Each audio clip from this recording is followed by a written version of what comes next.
Hello there everyone, I hope you're all doing well. Today is our continuation on the base recipe series. We're going to be learning about oils. Oils are wonderful for soothing skin complaints such as irritation, dryness, or inflammation, and so on. And they are also the first step to crafting something like a salve, a butter, or a cream. Oils work to extract and, much like tinctures, preserve the medicinal compounds of herbs. Not to mention they're just a lovely and very pleasant form of working with herbal medicine. Oils are wonderful at extracting volatile or essential oils along with resins and lipids. After teas, oils have been one of the longest worked forms of herbal medicine that I've personally employed in my practice. They will always hold such a important place in my heart, and I just absolutely adore them. So I'm very excited to get to share this base recipe with you all, and I hope you all get a lot of use out of it and make as many oils as I have, because my goodness, they're just a joy and so easy to gift and just have on hand. Super useful. Now, before we get into it, I do want to just promote my Patreon and my other channel. Both of those help support the stuff that is created and shared here. And so if you're interested in supporting this channel, I'd recommend checking either or both of those out. I know Patreon isn't for everybody, but if you can and would like to, there I share art, herbal profiles, book recommendations, and workshops. The monthly workshops are picked by you all over there, and it's a live stream where I have this wonderful, fun, interactive lesson with you all. And it's also available for 2 weeks if you aren't able to make the live stream. On my other channel, I share plenty more herbalism, magic, and all of these other fun things, and it's more of my day-to-day life as well. It's where I get to share a lot of the things that I'm passionate about and just explore more filmmaking things, and so I have a lot of fun over there and would really appreciate it if you checked it out. So with that out of the way, let's get into the video, shall we? So to start, there are 2 methods of crafting oils, a long infusion and a hot infusion. There are reasons for crafting both, and you can even use both, and I often do. The hot infusion works much quicker than the long infusion does, and it also is essential for any herbs that are kind of resinous in nature, something like pine or calendula. It's harder to extract the resins from these herbs just from a long infusion, as they kind of need heat to melt some of that resin away from the body of the herb. So the heat method is preferable in those instances. But you can still do a long infusion along with a hot infusion after the fact. Of course, the long infusion does take some time. It's about 4 to 6 weeks, depending on how long you let it set, whereas the hot infusion can be done in 2 days or 1 if you're in a rush. So your decision on this does kind of depend on how much time you have and what you're hoping to achieve and the herbs you're working with. But both are wonderful methods, very enjoyable to work through, and they each begin at a similar place. For both methods, you will need herbs and oil.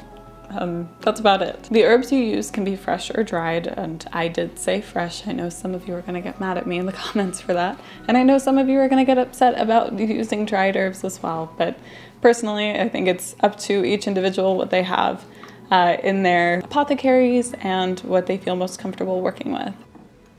Personally, I will only ever use fresh herbs if I can help it. I find it produces a much more potent infusion, and it's just all around better in my opinion. Now, you do risk a little bit of spoilage with using fresh herbs, as any addition of water does risk spoilage with oils. But I personally have never had any batches actually go bad. I've had some be a little funky, a little quicker. Then maybe if I had used dried herbs, they could have lasted longer, but I've never had ones go bad early on. Now, if I am crafting the oil for someone else, I would probably use dried herbs, and if I were crafting an oil to sell, I would definitely be using dried herbs just because they are a little more shelf stable. You can trust the lifespan of the oil much better with dried herbs, but if you're just making one for home use, I would recommend working with fresh ones if you can. It'll just be more potent, and I personally think that the potency is worth the risk of potential spoilage. But of course, it is up to you.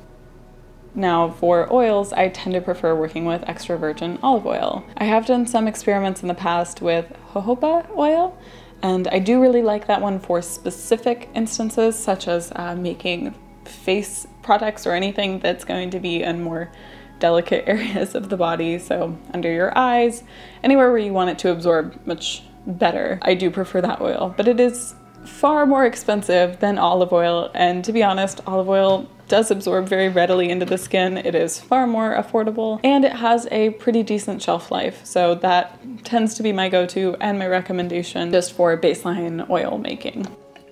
Truthfully though, you can use any oil that you have. I know people have used grapeseed and apricot oil, or I've seen lots of coconut oil ones as well, though you have to be careful with coconut oil because it is solid at room temperature, so you may want to combine that with something more to keep it liquid. So overall, there are a lot of choices with the herbs and the oils you use. Because it is a topical kind of medicine, you don't have to be too careful with a lot of things and can kind of work with what you have. So let's begin with the long infusion. First, you'll need to gather your ingredients. I personally prefer using 1 part herbs to 1 part oil. So for example, 1 cup of herbs to 1 cup of oil. This doesn't have to be exact, again, because it is a topical use kind of herbal medicine. You don't have to be so concerned about the potency of it exactly. Internal use things, certain herbs you do have to be more careful. Topically, you're good. And honestly, a lot of the times I just will pack a jar with herbs pretty tightly and then add oil on top. You can also use combinations of herbs. So often if I'm making a certain kind of salve that I know I want to have a couple of herbs. So recently I made a calendula, rose, and cleaver salve, and for all of those I just popped them all in the same jar with oil so that I could just get the oil done all at once. It's up to you, but I recommend if you're working with multiple herbs for a certain project, just throw them all in the same oil. To begin, you need to chop, tear, or bruise your herbs as best you can. If you have a means of blending them, you may also wish to do that. I don't, so I just kind of chop them with a knife or tear them with my fingers. But the more surface area you can create, the better. It will just allow a more potent infusion. As you're tearing up your herbs, make sure you have a clean and very dry glass jar to place them into. Pack in all the herbs you can and then cover them with your oil.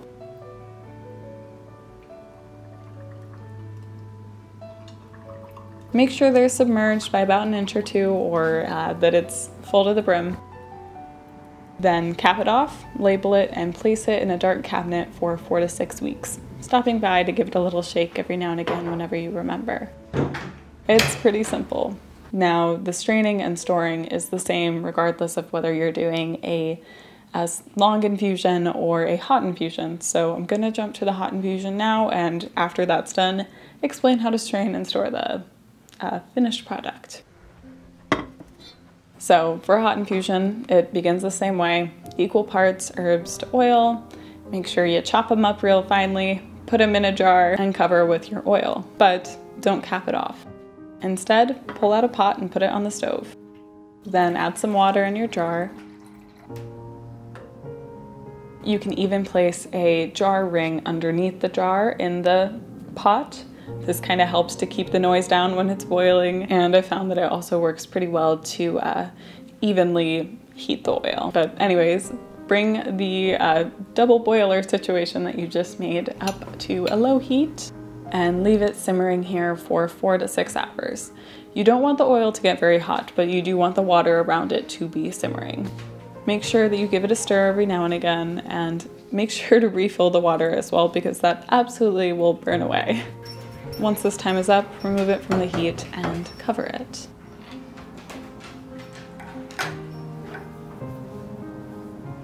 I have seen some people do this with crock pots or other cooking situations. As long as you keep the oil under 110 degrees, you can cook it in any way that is easiest for you.